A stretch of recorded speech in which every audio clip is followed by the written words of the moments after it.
Hello everyone and welcome to a brand new Obby Creator video, and today I'm going to be giving you a tutorial on how to use the music part, the load Obby part, and the new advanced tools features that got released in the latest update of Obby Creator as of the time I'm recording this video.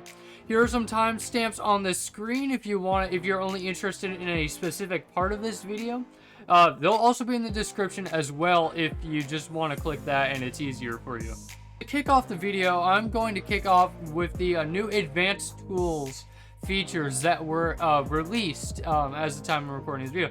With the new advanced tools features, you can adjust brightness and stuff, and I use the brightness and contrast and stuff to add a blinking mode to this obby that I made right here. So if I click the button, you can see that every once in a while I'll blink, like my screen just turns completely black. It basically messes you up, makes the obby a lot harder because your screen just turns black every so often. So that's just like one thing you can do for the new effects, but you might be wondering how you can do something like this. I'll show you exactly how I did it, and I'll show you other things you can do as well. We gotta go to my thinking room, the realm of testing, where I haven't actually tested anything yet because this is my first tutorial video on Obby Creator. So please note, you will need advanced tools for these new advanced tools things, obviously.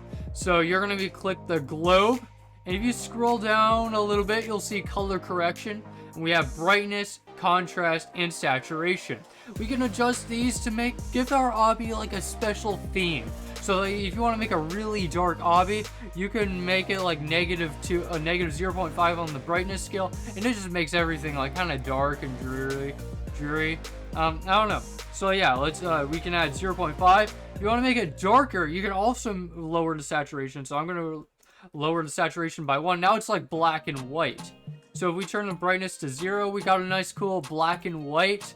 But we can also change our brightness to like, let's just say negative 0.2. We got a darker black and white. So if you want to make like a detective kind of obby, this would be the perfect thing to do, because you've got a nice, like a really cool black and white kind of thing going on here.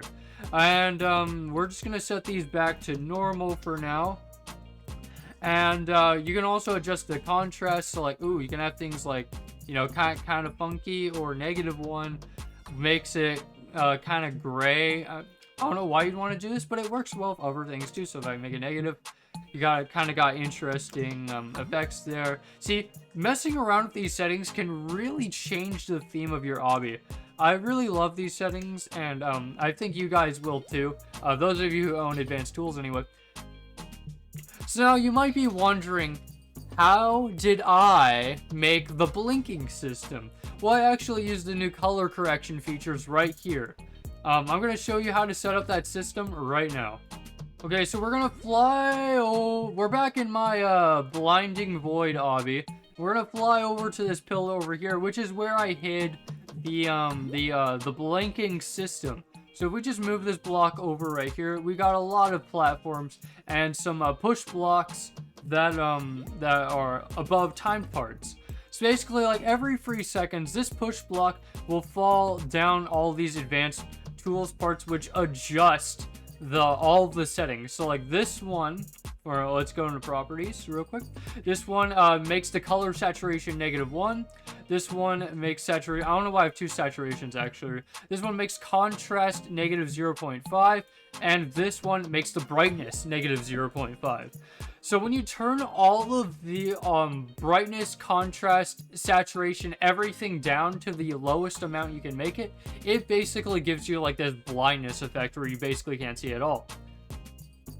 So in order to undo, I also have another push block right here that kind of falls down these, which basically just set it back to normal. See, color saturation into 0, contrast to 0, 0, 0. So this one, the left side sets everything back to normal. The right side sets everything basically to you can't see anything. And these go on a loop. The reason I have a part here is I have blinking disabled by default, because I know a lot of people probably won't like it. So you click the blinking button at the start, it will remove this block, and then boom. Yep, that's basically what happens. The block just falls down, activates all the negatives, which makes your screen dark, and then right after that, the time bar on the left goes off, block falls through all these, and sets all your settings back to normal. That's how the blinking system works. If you want to copy it, feel free to do so. I don't care that much. I'm glad, if you decide to copy it, I'm glad you found it interesting enough to copy, honestly. Now we're going to go on to the new music zones that were added. I really like these music zones. I think they're pretty cool. So to demonstrate, we're going to go back to the realm of testing. Where there's nothing currently being tested. There, we have a really lazily made speaker here. Please bear with me, guys. So now we're going to grab a music zone.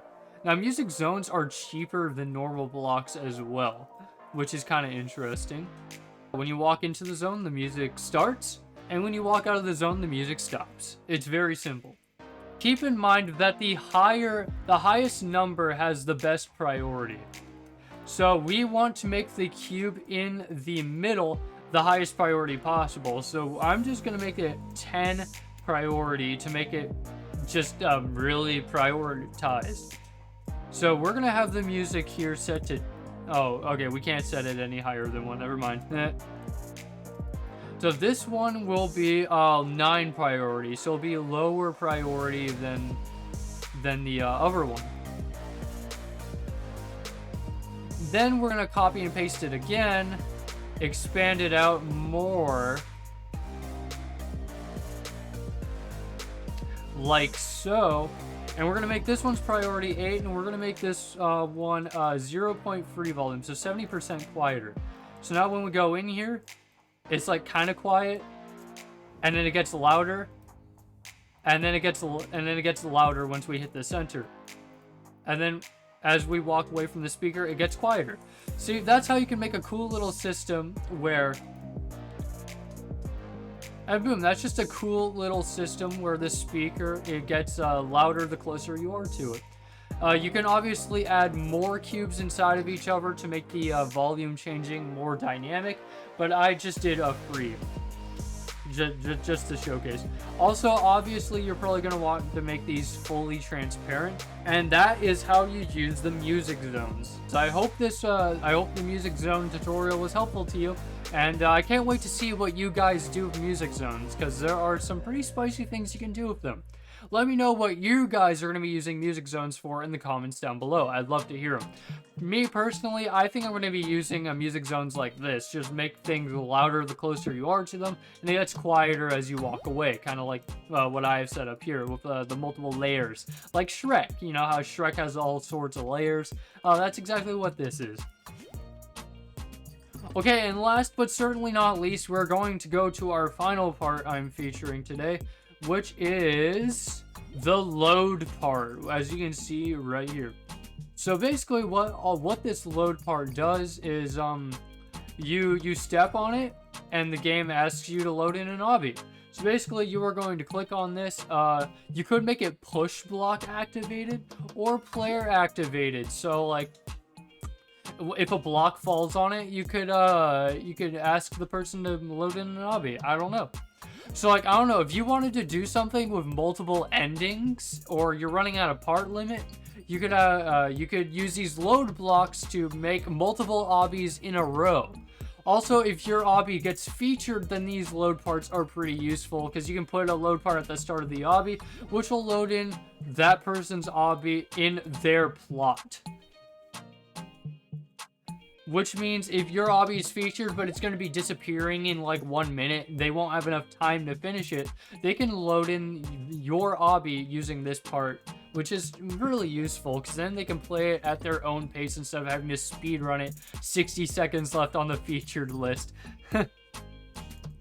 So using a load part is pretty simple. All you need is an obby ID. A quick way to get the ID of any obby you want is to click in load obby and click this share button. So I'm going to share my blinding void, and at the very bottom of the link you can see the obby ID down here.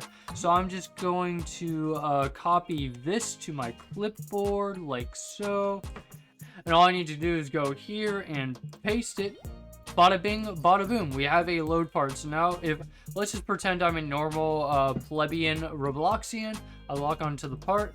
So the person will click load, and look at that. It's my blinding void obby. Just like that. So anyways, that's how the load obby works. Pretty easy.